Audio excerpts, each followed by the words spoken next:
बिस्मिल्लाहिर्रहमानिर्रहीम। Dear students, अस्सलाम वालेकुम। आज हम लेक्चर नंबर 30 के अंदर शुरू कर रहे हैं अपना यूनिट नंबर 12। यूनिट नंबर 12 हमारी क्लास 8 की बुक का लास्ट यूनिट है और इस यूनिट का नाम है इंफॉर्मेशन हैंडलिंग। आज के लेक्चर में हम एक्सरसाइज 12.1 के कुछ टॉपिक्स को डिस्कस करेंगे और हमारी एक्सरसाइज 12.1 के ओवरऑल जो टॉपिक्स हैं वो कुछ यूँ हैं। पहला है फ्रीक्वेंसी, दूसरा है फ्रीक्वेंसी डिस्ट्रीब्यूशन, तीसरा है कंस्ट्रक्शन ऑफ फ्रीक्वेंसी टेबल, चौथा है कंस्ट्रक्शन ऑफ हिस्टोग्राम। हम इस पूरी एक्सरसाइज में ये 4 टॉपिक्स को बेसिकली डिस्कस करेंगे। चलें स्टार्ट करते हैं किस बेसिक इन्फॉर्मेशन से कि सबसे पहले हम ये डिस्कस करते हैं कि डाटा किसे कहते हैं। तो इसकी डेफिनेशन तो ये है कि collection of facts is called data. तो फैक्ट्स जो कलेक्ट हम करें उसको हम डाटा कहते हैं। जैसे कि आप जानते हैं कि जब सेंसस होता है यानी मरदमशुमारी की जाती है तो उसमें हर घर में अफराद की गिनती की जाती है। तो ये एक बेसिक एग्जांपल्स है डाटा कलेक्शन की, जिसमें अफराद को गिना जाता है और उनके बारे में मालूमात ली जाती है और उनके बारे में फ़ैक्ट्स जो हैं वो कलेक्ट किए जाते हैं, जो हमारी मुल्क की मनसूबाबंदी के लिए, प्लानिंग के लिए ये सारा डाटा काम आता है। इसी तरह से डाटा हम लोग कलेक्शन करते हैं जब हम ये मालूम करना चाहते हैं कि कोई बच्चा मैथ में किस तरह का है, तो हम उसका एक टेस्ट लेते हैं। तो टेस्ट या एग्ज़ाम जिस तरह से आप लोगों के होते हैं उसमें हम यही चीज़ देखते हैं कि यही डाटा कलेक्ट करते हैं कि बच्चा कितना कैपेबल है अगली क्लास में जाने के लिए। तो ये डाटा कलेक्शन हम टेस्ट के ज़रिए लिए जाते हैं। तो इस तरह से स्टूडेंट्स डाटा जो कलेक्ट किया जाता है दरअसल वो इन्फॉर्मेशन या फैक्ट्स को कलेक्ट करना होता है। अब कलेक्ट करने के टूल्स मुख्तलिफ होते हैं डिपेंडिंग अपॉन कि आप डाटा किस तरह का कलेक्ट कर रहे हैं। जैसे जो लोग सेंसस करते हैं उनके पास वो फॉर्म होते हैं, वो हर घर में जाते हैं और इन्फॉर्मेशन लेते हैं और वो इन्फॉर्मेशन अपने फॉर्म के ऊपर लिखते हैं और वो सारा डाटा कलेक्ट हो रहा होता है एक सेंट्रलाइज्ड यूनिट के पास। इसी तरह से जब हम लोगों को आपकी काबिलियत जाननी होती है आपके अपने सब्जेक्ट के अंदर, तो हम लोग टेस्ट को टूल बनाते हैं। तो टेस्ट जो है या हमारे एग्ज़ाम्स जो हैं वो आपकी काबिलियत जानने के लिए आपकी काबिलियत जानने के लिए जो डाटा कलेक्ट करते हैं उसके लिए ये टूल का काम करता है। तो हम ये कहेंगे कि आपकी काबिलियत जानने के लिए क्या टूल इस्तेमाल कर रहे हैं, तो हम कहेंगे कि एग्ज़ाम्स या टेस्ट ले रहे हैं, ये टूल है डाटा कलेक्शन का। अब स्टूडेंट्स आ जाते हैं फ्रीक्वेंसी किसे कहते हैं। Number of repetition of an individual value in a data is called its frequency. हम ये देखते हैं कि कोई पर्टिकुलर नंबर जो है वो रिपीट हो रहा है हमारे पूरे डाटा के अंदर, तो वो जितनी मरतबा रिपीट होगा वो उसकी फ्रीक्वेंसी कहलाएगी। जैसे कि आपके सामने ये एक नंबर्स लिखे हुए हैं, मैं ये एग्ज़ाम्पल आपको तो वैसे बाद में समझाऊंगा, लेकिन आप इस एग्ज़ाम्पल को गौर से देखें तो इसमें कुछ नंबर्स लिखे गए हैं। जैसे कि अब हम कहें कि ज़ीरो की फ्रीक्वेंसी क्या है, तो आप देखेंगे कि ज़ीरो कितनी मरतबा रिपीट हो रहा है। तो देखें ज़ीरो ये एक मरतबा आया, ये दूसरी मरतबा आया और हमारे सामने ज़ीरो ये 2 ही मरतबा आ रहा है, तो हम कहेंगे ज़ीरो की फ्रीक्वेंसी 2 है, क्योंकि ज़ीरो 2 टाइम रिपीट हो रहा है। तो स्टूडेंट्स हम कहते हैं किसी नंबर की अकरिंग को कि वो कितनी मरतबा आ रहा है। इसकी एक और एग्ज़ाम्पल देख लेते हैं 10 की सूरत में। तो देखें इस पूरे डाटा के अंदर 10 कितनी मरतबा आ रहा है, एक मरतबा, दूसरी मरतबा और ये तीसरी मरतबा। तो इन तमाम नंबरों में जो डाटा है उसमें 10 3 मरतबा आया है, तो हम ये कहेंगे कि 10 की फ्रीक्वेंसी 3 है। तो ये है फ्रीक्वेंसी। इसके बाद आ जाते हैं टाइप्स ऑफ डाटा। अब देखें डाटा को लिखने के 2 तरीके हैं। एक, आप जब कलेक्ट करते हैं तो आप उसको अनग्रुप डाटा आप कहते हैं कि भाई जैसी इन्फॉर्मेशन आपने नोट करते गए हैं वो लिखते चले गए हैं, आपने कोई ग्रुपिंग नहीं की है, बस आपने जस्ट वो एज इट इज़ लिख दिया है जो डाटा आपने कलेक्ट किया है। तो चलें इसकी एग्जांपल देखते हैं। अनग्रुप डाटा में हम क्या करें, जैसे एक एग्जांपल है marks obtained by 20 students out of 10 in a test. एक टेस्ट लिया गया और 20 स्टूडेंट्स के मार्क्स जो है वो लिखे गए। तो ये लाइन से देखें, ये पहले स्टूडेंट के, दूसरे, तीसरे, चौथे, पाँचवें, छठे, सातवें एंड सो ऑन, ये 20 स्टूडेंट्स के मार्क्स यहाँ पर एज इट इज़ लिख दिए गए हैं कि आउट ऑफ 10 इन्होंने इतने नंबर लिए हैं। अब आप देखें कि इसमें कोई ग्रुपिंग नहीं है, जैसे ही उनके मार्क्स मुझे पता है मैंने वैसे वैसे मार्क्स उनके टेस्ट चेक करने के बाद उनके मार्क्स लिखता गया आउट ऑफ 10। तो ये मार्क्स जस्ट लाइक इस तरह से मैंने सिंपली लिख दिया, इसमें पता भी नहीं है कि कौन से ग्रुप के कौन से नंबर हैं। तो ये कहलाएगा अनग्रुप डाटा जिसके अंदर कोई ग्रुपिंग नहीं की गई। इसके बाद हम दूसरी टाइप के डिस्कस करते हैं, वो है ग्रुप डेटा। तो ग्रुप डेटा में देखें मैंने यही एग्जांपल ली है और एक एग्जांपल में जो 20 स्टूडेंट्स के जो मार्क्स लिखे गए थे उनकी ग्रुपिंग की है। अब देखें मैंने ग्रुपिंग किस तरह की है। सबसे पहले मैंने क्या किया है कि 3-3 नंबरों का ग्रुप बना लिया है। यानी पहली रो जो है वो उन बच्चों की है जिन्होंने 0 से लेके 2 मार्क्स तक ऑब्टेन किए हैं, मार्क्स आउट ऑफ 10। तो ये कितने मार्क्स वाले हो गए? 0, 1 और 2। 3 नंबर इस ग्रुप, इस वाली रो में आ गए हैं। इस वाली रो में 3 नंबर्स आ गए इस पीरियड के अंदर। तो इनको पीरियड्स कहते हैं, जो आप गैप बनाएं। जैसे ये है कि भाई 0 से लेके 2 तक नंबर जिन बच्चों ने लिए हैं उनकी तादाद हमने यहाँ पे लिखनी है। तो देखें 0 से लेके 2 तक नंबर जिन बच्चों ने लिए हैं, वो मैं अगर पहली एग्जांपल के तौर पे आपको पहली रो समझा दूँ एग्जांपल के तौर पे, तो जैसे 0 ये 1 हो गया, 0 से लेके 2 तक 1, 2, 3, 4, 5, 6 और ये वाला 7। तो मैंने ये टिक कर दिया है कि इस रेंज के अंदर जो नंबर आ रहे हैं उन बच्चों की तादाद 7 है। इसी तरह 3 से 5 तक जो मार्क्स लिए गए हैं, जिन बच्चों ने ये मार्क्स लिए हैं उनकी तादाद 4 है। 6 से लेकर 8 तक जिन बच्चों ने मार्क्स लिए हैं उनकी 4 है। 9 से लेकर 10 तक जिन बच्चों ने मार्क्स लिए हैं वो 5 है। तो स्टूडेंट्स आप जानते हैं कि बच्चों की तादाद जो है वो 20 है। तो हम इन बच्चों की तमाम की तादाद को प्लस करेंगे तो यहाँ पूरा का पूरा ये सम जो है वो नीचे 20 ही आएगा। तो इस तरह से हमने ये समझा कि अनग्रुप डाटा है तो ये एक ग्रुप डाटा है। अब हम आगे ये सीखेंगे कि ग्रुप डाटा को अनग्रुप डाटा को ग्रुप डाटा कैसे बनाया जाता है और फ्रीक्वेंसी टेबल कैसे बनाया जाता है। ये आगे हमारे टॉपिक्स हैं। तो अगला टॉपिक है हमारे पास फ्रीक्वेंसी डिस्ट्रीब्यूशन। जिस तरह मैंने ये बनाया है frequency distribution, construction of frequency table और कंस्ट्रक्शन ऑफ हिस्टोग्राम। तो आप बेटा इस वाले अनग्रुप डाटा वाले इस टॉपिक के ज़रिए ये समझ सकते हैं कि फ्रीक्वेंसी डिस्ट्रीब्यूशन किस तरह की जाती है।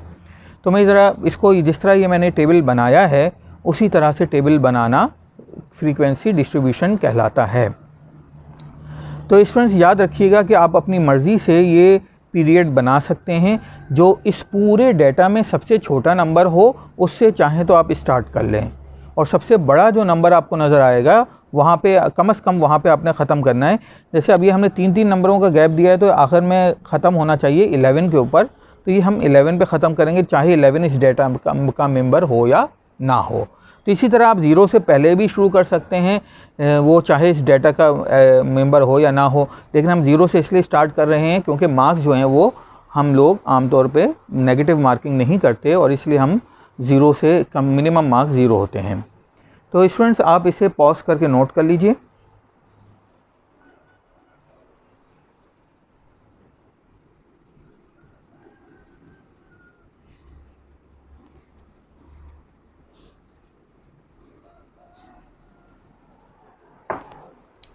इसके बाद आ रहे हैं कंस्ट्रक्शन ऑफ फ्रीक्वेंसी टेबल। ये टॉपिक है हमारे पास, कंस्ट्रक्शन ऑफ फ्रीक्वेंसी टेबल। तो स्टूडेंट्स इसके हमारे पास 2 तरीके हैं। पहला तरीका क्या है ज़रा उसे पहले पढ़ते हैं।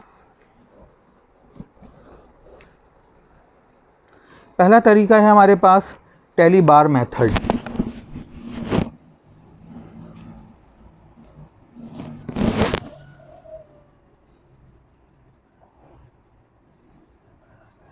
और दूसरा तरीका है हमारे पास डायरेक्ट ऑब्जर्वेशन मेथड।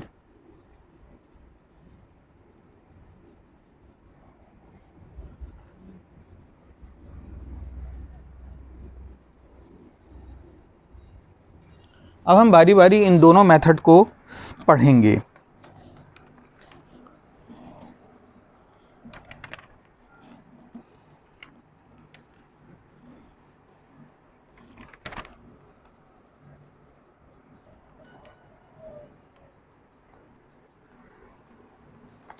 आप क्वेश्चन नंबर 3 को सामने रखेंगे और हम 3 को फ्रीक्वेंसी डिस्ट्रीब्यूशन इसका बनाएंगे। लेकिन इससे भी पहले क्वेश्चन नंबर 3 से पहले क्वेश्चन नंबर 1 को पहले हम एज अ बेसिक आइडिया सीख लेते हैं और उसके बाद क्वेश्चन 3 की तरफ आ जाएंगे। तो स्टूडेंट्स बस आपने अभी ये नाम जहन में रखना है कि construction of frequency table 2 method हैं, टेली बार मेथड और direct observation method.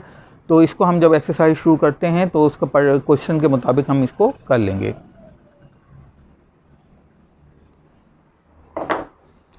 Question number 1 आपने बुक सामने रखनी है क्वेश्चन नंबर 1 को समझने के लिए। इसमें लिखा है read the following frequency table and give answers to the questions. Frequency table आपको सवाल में दिया गया है, जिसमें फर्स्ट कॉलम जो लिखा गया है वो लिखा है क्लास इंटरवल।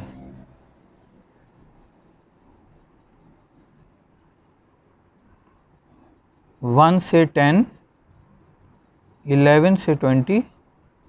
इसमें कुछ आप इस सवाल के ज़रिए आप कुछ बेसिक चीज़ें जानेंगे जो मैंने अभी नहीं बताई हैं। सवाल के अंदर ही ये चीज़ें आ जाएंगी। 41 से 50, 51 से 60।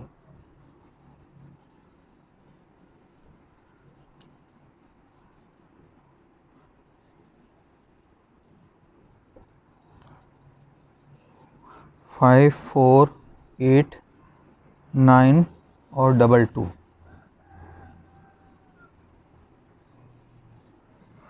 पहला सवाल हमसे पूछा गया है इसके अंदर, what is the total number of values in the data. What is the total number of values in a data. इस डेटा के अंदर टोटल कितनी वैल्यूज़ हैं उनकी तादाद सिर्फ बतानी है। तो स्टूडेंट्स अगर आप देखें कि मैंने आपको बताया था कि जो फ्रीक्वेंसी वाला टेबल होता है वो तादाद को बताता है। ये बता रहे हैं कि भाई जो 1 और 10 के दरमियान की रेंज में हैं, इस नंबर में आने वाले डेटा हमारे पास कितने हैं लोग, वो हैं 5। 11 से 20 तक इस रेंज में आने वाले कितने लोग हैं, 4। 21 से 30 तक आने वाले रेंज में कितने हैं, 8। तो अगर हम ये जानना चाहें कि टोटल कितने इस डेटा में ऑब्जर्वेशन ली गई हैं, यानी जो डेटा कलेक्ट किया गया है उसको हम ऑब्जर्वेशन कहते हैं, तो कितने हैं, 5 + 4 और 9, 9 + 8, 9 और 9 18, 18 और 8 26, 27, 28, 29 एंड 30।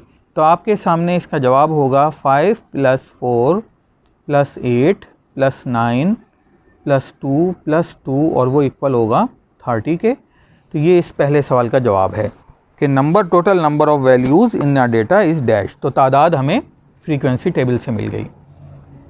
सेकंड में हमसे पूछा गया है कि in which class interval 8th value of data lie.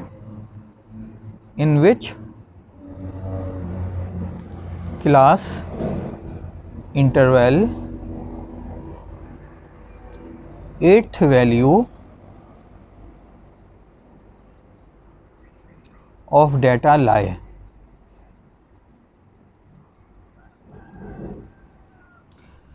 अब ये बताना है कि 8th वैल्यू जो है वो हमारे किस क्लास इंटरवल में लाए कर रही है। तो स्टूडेंट्स आप ज़रा इस बात पे गौर कीजिएगा कि जो फर्स्ट कॉलम है वो हमारा क्लास इंटरवल है। तो उसमें आपको नज़र आ रहा है कि 1 से लेकर 8 तक जिन्होंने मार्क्स लिए हैं उनकी तादाद 5 है। फॉर एग्ज़ाम्पल मैं इसे मार्क्स कह रहा हूँ। 11 से 20 तक जिन बच्चों ने मार्क्स लिए हैं उनकी तादाद है 4। 21 से लेकर 30 तक जिन बच्चों ने मार्क्स लिए हैं वो है 8। तो जो भी क्लास होती है वो उसका पहला नंबर जो होता है वो लोअर लिमिट कहलाता है और जो दूसरा नंबर होता है वो अपर लिमिट कहलाता है। ये वाला लोअर लिमिट कहलाता है, लोअर क्लास बाउंड्री भी lower class boundary, lower boundary नहीं लोअर लिमिट कहेंगे और इसे कहेंगे अपर लिमिट। Upper limit. तो अगर मैं कहूँ कि पहली क्लास इंटरवल में लोअर लिमिट क्या है तो आपका जवाब होना चाहिए 1 और अपर लिमिट क्या है पहली क्लास इंटरवल में तो आप कहेंगे कि वो 10। अब सवाल हमारा कुछ यूँ है कि in which class interval 8th value of data lie. 8th value किस में लाए करेगी। देखिए यहाँ तक तो है 5 बच्चों की तादाद, 5 के बाद 4 हम प्लस कर लें तो बन जाते हैं 9 यानी 9 बन जाते हैं। तो इसका मतलब ये है कि जो सेकंड रो है, सेकंड इंटरवल है उसमें 8th बच्चा आ जाएगा, क्योंकि 5 के बाद ये 4 यहाँ पे आ रहे हैं तो 5 और 4 मिलके 9 बन जाते हैं। तो उनका 8th वैल्यू कहाँ आएगी? तो 8th वैल्यू ज़ाहिर बात है वो सेकंड इंटरवल के अंदर आएगी। तो आप यहाँ लिखेंगे 11 से लेके 20 तक जो सेकंड इंटरवल है उसके अंदर 8th वैल्यू आएगी। ठीक है यहाँ तक। इसके बाद थर्ड है हमारे पास। थर्ड में लिखा है what is the number of values less than 21। What is the number of values less than 21। 21 से लेस देन कितनी वैल्यूज़ हैं? तो देखिएगा स्टूडेंट्स, 21 जो है वो थर्ड हमारे पास क्लास आ जाती है, और थर्ड क्लास से पहले जितनी भी क्लास है वो 21 से छोटे की क्लास है। तो इसलिए हम देखेंगे कि 21 से छोटे जो ऊपर वाली 2 रोज़ हैं उनमें कितनी तादाद है? 5 + 4 यानी 9 है। तो आप कहेंगे 5 + 4 यानी 9। अब फोर्थ पे आ जाते हैं। फोर्थ में हमें पूछा गया है कि which group contains highest number of values. तो हम यहाँ लिखते हैं which group contain highest number of values. तो स्टूडेंट्स इसके लिए देखिए कि हमारे पास जितनी भी क्लासेस बनी हुई हैं उस क्लास में हमारे पास गौर से देखें सबसे ज़्यादा किस में आ रहा है? ये 9th आ रहा है सबसे ज़्यादा। तो वो किस वाले में आ रहा है? 31 और 40 वाले में। तो which group contain highest number of values. तो आप कहेंगे कि सबसे हाईएस्ट जो है वो ये वाला जो क्लास है, इस वाली क्लास के अंदर सबसे हाईएस्ट है। तो हम कहेंगे इसका जवाब होगा 31 से 40। बस इतना आपने लिखना है जवाब में। अब ये आप पॉज करके नोट कर लीजिए, क्योंकि मैं मिटा के आगे सवाल करूँगा।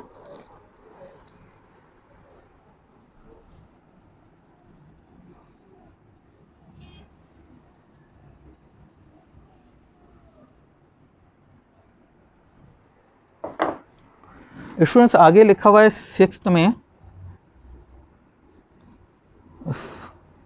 व्हाट इज़ 5th के अंदर what is lower limit of last class. What is lower limit of last class. Last class की लोअर लिमिट क्या है? तो स्टूडेंट्स देखें कि आखिरी क्लास तो ये वाली है, तो इसकी लोअर लिमिट जो है वो पहले नंबर को कहते हैं। जिस तरह मैंने यहाँ पे बताया कि पहले नंबर को कहते हैं, तो आप कहेंगे कि लोअर लिमिट 51 है। तो इस सवाल के ज़रिए स्टूडेंट्स आप बेसिक आइडिया सीख रहे हैं जो मैं अलहदा से सिखा नहीं रहा हूँ आपको। अगला है 6th में, what is the lower boundary of last class. तो ये लोअर लिमिट होना चाहिए वैसे तो यहाँ पर। तो हम देखें यहाँ पे what is lower limit of last class. अगर हम इसे लोअर लिमिट कहेंगे तो लास्ट क्लास की, तो वो लास्ट क्लास ये है। अच्छा एक मिनट, यहाँ पे जैसे कहा गया है पहले वाले में पूछा है लोअर लिमिट और दूसरे वाले में lower boundary, lower boundary of last class. Lower limit और लोअर बाउंड्री में स्टूडेंट्स फ़र्क होता है। अब ज़रा मैं आपको ये समझा देता हूँ कि लोअर लिमिट लोअर बाउंड्री क्या होती है। लोअर बाउंड्री ये होती है कि आप लोअर लिमिट में 0.5 कम कर दें। अगर लोअर लिमिट में हम 0.5 कम कर दें तो ये बन जाएगा 50.5।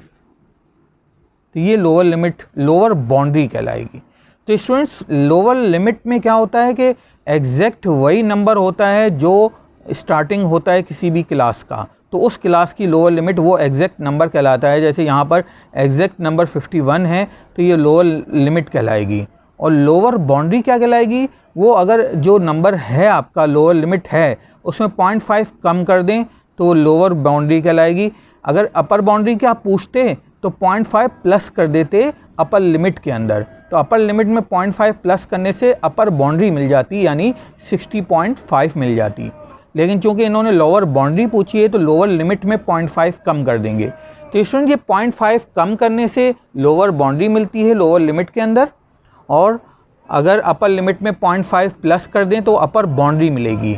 तो 0.5 का मसला है, वो बाउंड्री और लिमिट में फ़र्क है। 7th में लिखा है what is the size of class interval, what is the size of class interval. Students आपने ये बताना है कि क्लास इंटरवल का साइज़ कितना है। देखें, साइज़ का मतलब ये है कि हमें ये बताना है कि 1 से लेकर 10 तक कितने नंबर हैं।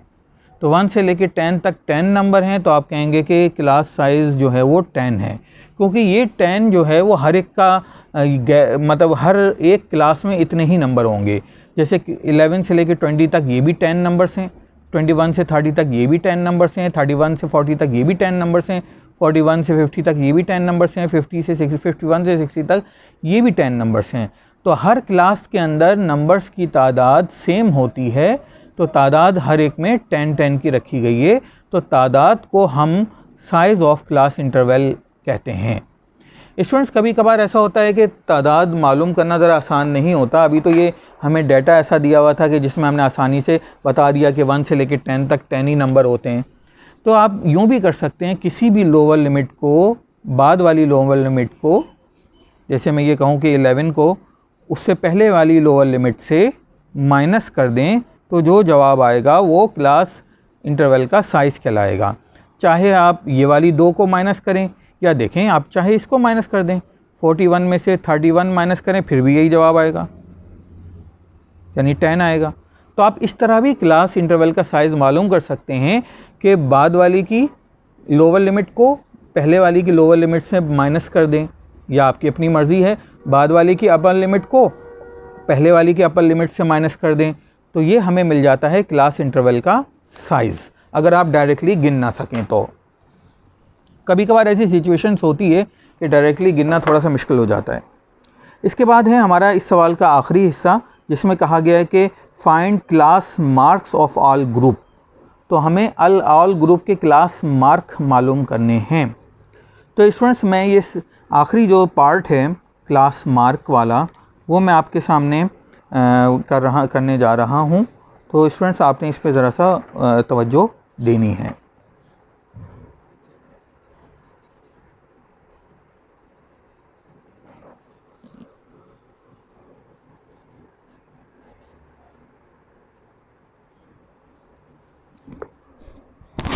इसके लिए मैं एक काम ये करना, आपको पहले समझना है, इसमें ये चीज़ लिखनी मैं मिटा रहा हूँ, आप लोग इसे जो है ना वो नोट कर लें पॉज करके। तो 8th पार्ट में मुझे ज़रा जगह चाहिए, मैं यहाँ पे नोट कर रहा हूँ। अब स्टूडेंट्स 8th पार्ट में आपने करना क्या है कि ये टेबल दोबारा से बनाना है। ये टेबल दोबारा से बनाने के बाद आपने एक कॉलम का इजाफ़ा करना है, और वो एक कॉलम का इजाफ़ा करेंगे और यहाँ पे लिखेंगे क्लास मार्क। तो ये मैं अब 8th पार्ट का सॉल्यूशन आपके सामने कर रहा हूँ, जिसमें आपने टेबल दोबारा से बनाया है। फाइंड क्लास मार्क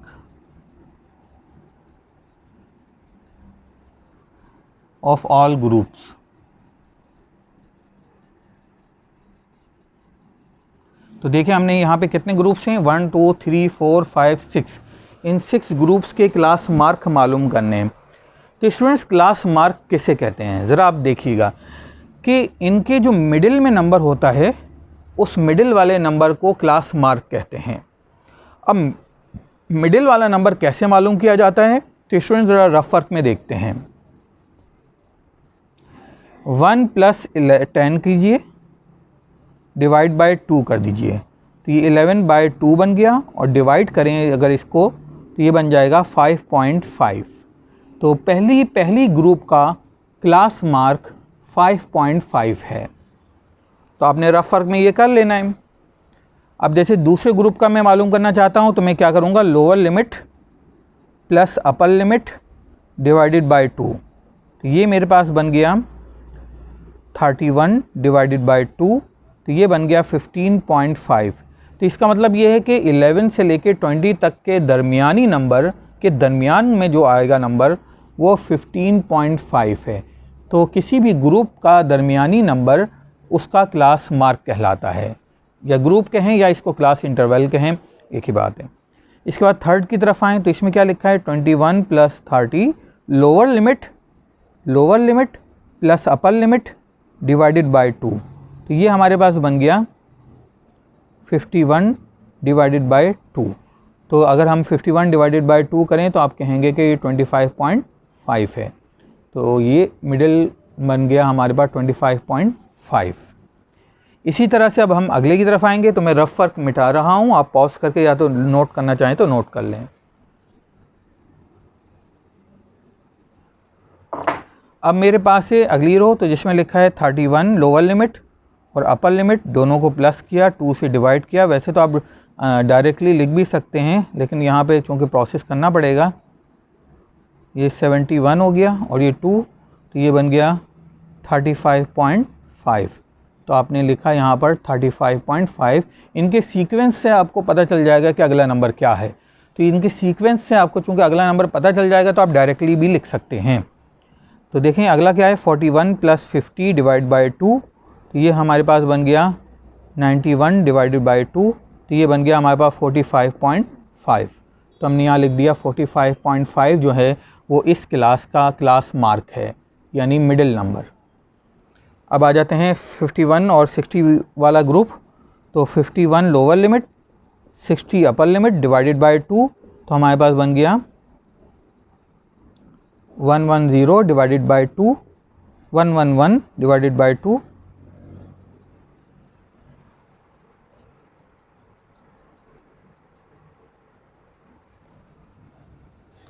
तो ये हमारे पास बन गया 55.5।